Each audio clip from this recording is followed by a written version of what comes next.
All right. Now, let me find my pen. Okay. Now we can begin with question 1F. This is very similar to the previous example, and they say to you, convert a kinetic energy of 400 kilojoules to foot-pound force. So again, don't panic. Remember, when you are in a situation like this, you've got kilojoules, you've got foot-pound force. The units don't even make sense. Remember, in every unit system, every unit, so joules is energy, pound force is a measure of energy, all of that can be converted down to its base units. Okay? Sorry, foot-pound force is a measure of force, not energy. But all of these can be converted down to their base units. And so when you end up in a difficult situation like this, use your data sheet, get the base units. And if you don't have your data sheet or you don't want to use your data sheet, I'm going to show you how to break it down into its base units manually by hand. Of course, if you have your data sheet and you can do this very quickly, then I don't see why you would do it by hand. But I'm just showing it to you so you have an appreciation for where the mathematics comes in. So the first thing they say to me is 400 kilojoules, and I'm going to show you how to do the kilojoules first, because I think that's the easier one. So when anyone tells me kilojoules, I don't really like to work with it. So the first thing I'm going to do is say that 400 kilojoules is equal to 400. Remember, the kilo is the prefix for times 10 to the 3, right? Which is 400 times 10 to the 3 joules. So all I've done is I've taken out this kilo and I've replaced it with times 10 to the 3. I hope you're okay and comfortable doing that. Okay. And because I've got space on the paper, I'm going to write 400,000 joules. Okay. It just makes sense to me. You don't have to do this. But let's continue. Now, I know what my joules looks like. But I'm going to ask you, how did you calculate joules in school? Joules was a unit of energy. And what was my energy equation in school? My energy equation was work is equal to force applied over a distance with some direction attached to it. This is high school physics, right? Energy is a force applied over a distance. What was my unit that I used for work, for energy? That's easy. That was joules. Okay. What was the unit that I used for force? That's also easy. Newtons. What was the unit that I used for distance? Meters. And what was the unit for cos theta? Remember, cos theta was just assigning a direction. So it was either plus or minus, but it was dimensionless. There were no units. Okay. So I'm going to just put a dash here. So what that says to me is that a joule is equal to a Newton times a meter. Okay. And just like in the previous example, I know that I can break down a Newton. Okay. Because instead of doing that, I know that Newton is a measurement of force. And I know that the equation for force in school is mass times acceleration. What was the unit for force? Newtons. What was the unit for mass? Kilograms. What was the unit for acceleration? Meters per second squared. And you can see why it's so important to have a good grip on your high school physics for engineering. So I can say, thus, a joule is equal to a Newton times a meter.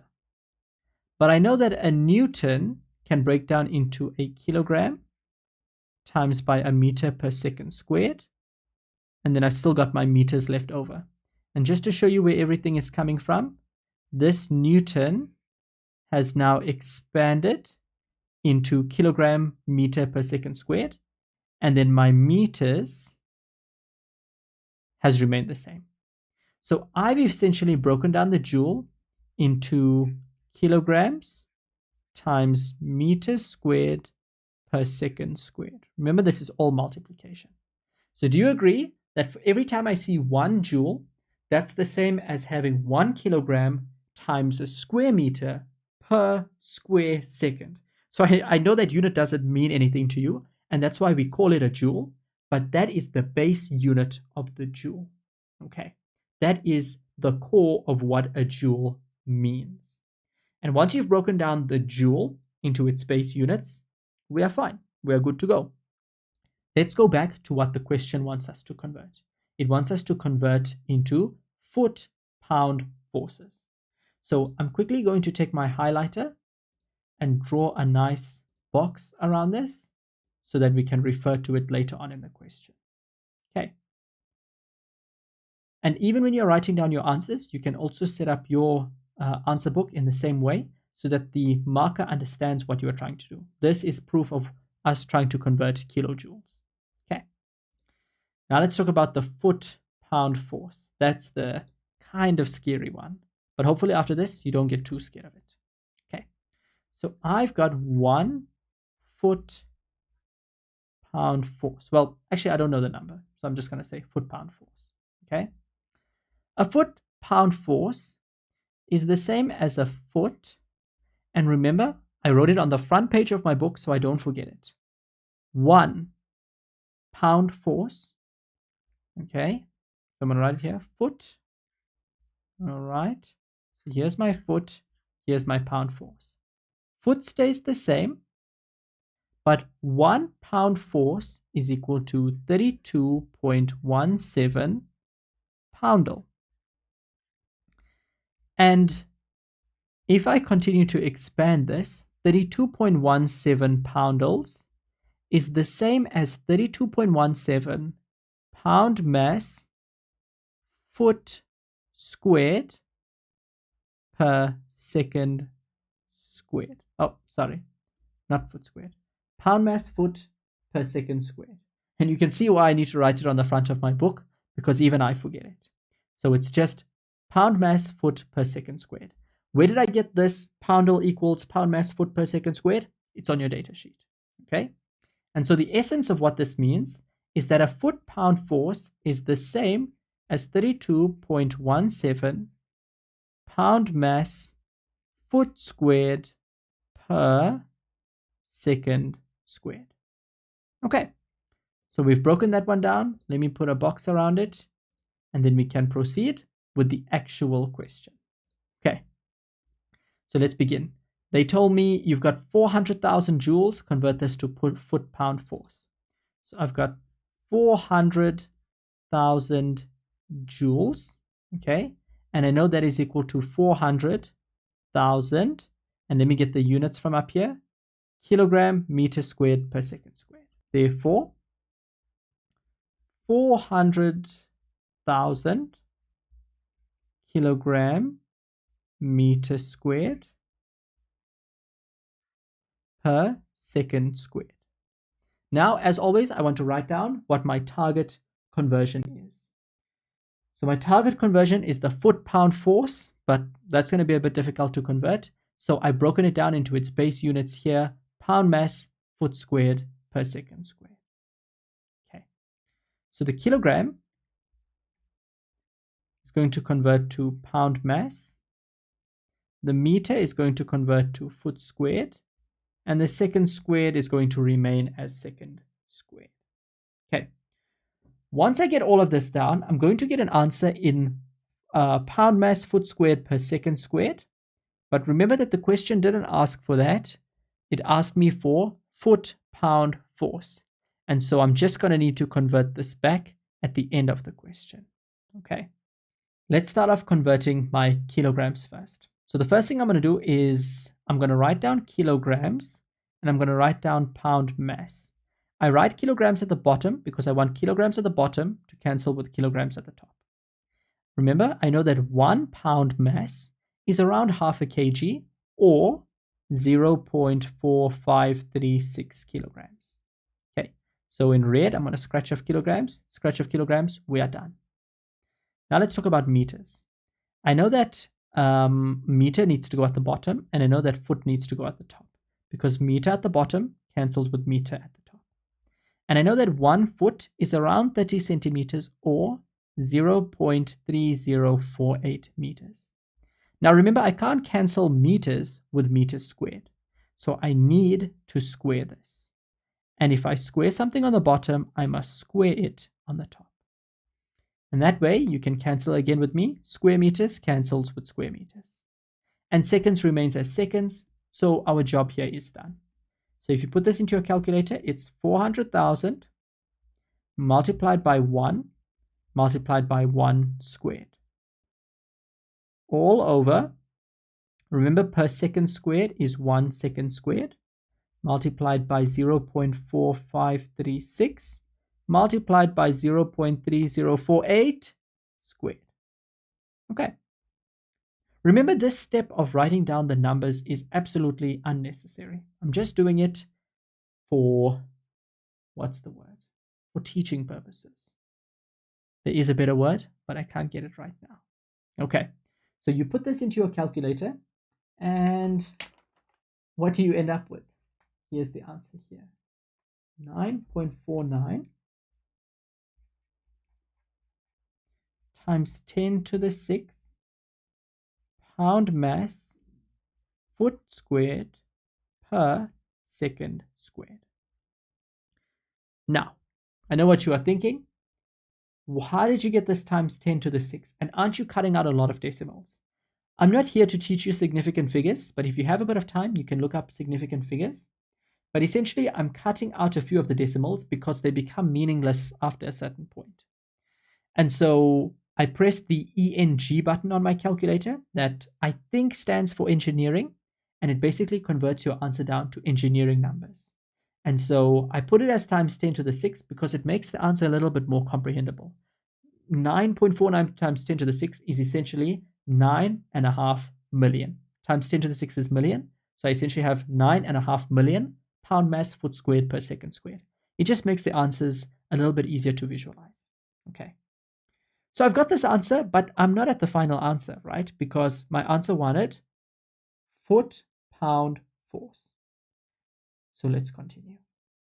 Now I'm going to pull some ninja ladder method on you. Okay. Watch. This is going to become a big ladder. And I know I have it written on the front of my book. 1 pound mass foot is the same as 1 pound. So notice that I have foot squared here, and I've got foot here. So everything cancels, pound mass cancels, second squared cancels, but my foot remains. 1 foot cancels with 1 foot, but there's still a foot remaining.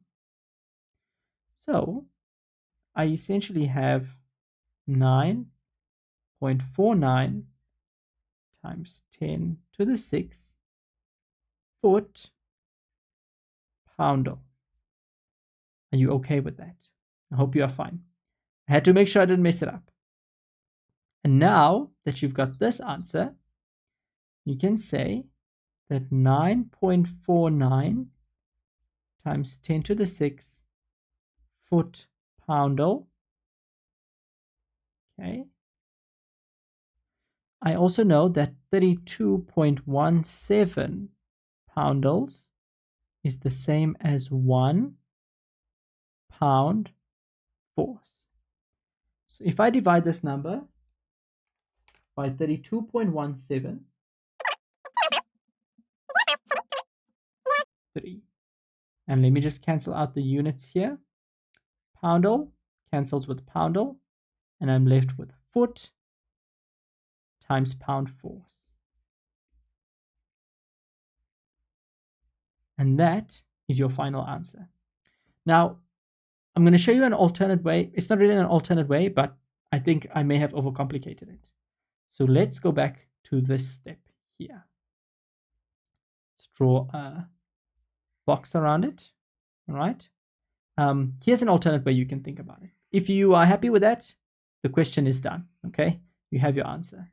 But here's a slightly different way of looking at it. Okay.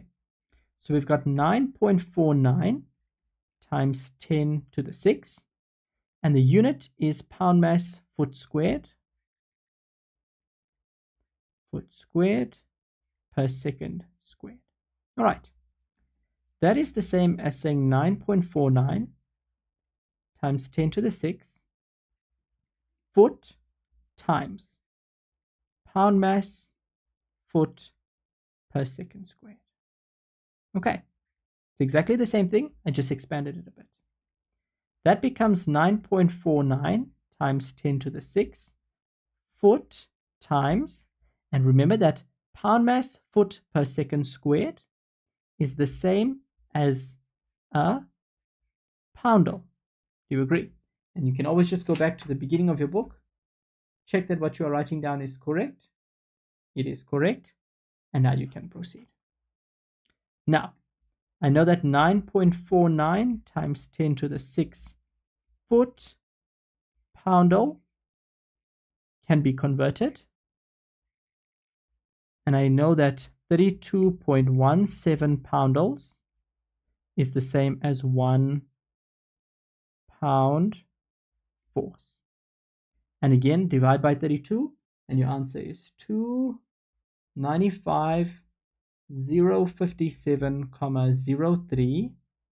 Let's cancel out the units. Poundals cancels with poundal. I'm left with foot pound force. All right. I hope you're happy with that. I hope it makes sense. If it's a bit complex, just watch it again. But after a while, if you repeat these examples, and don't only do these examples once, do them multiple times. And as you do them multiple times, you'll get better and better and better each time. And then it will come to you like second nature. So I hope that makes sense. Let's move on to the next question.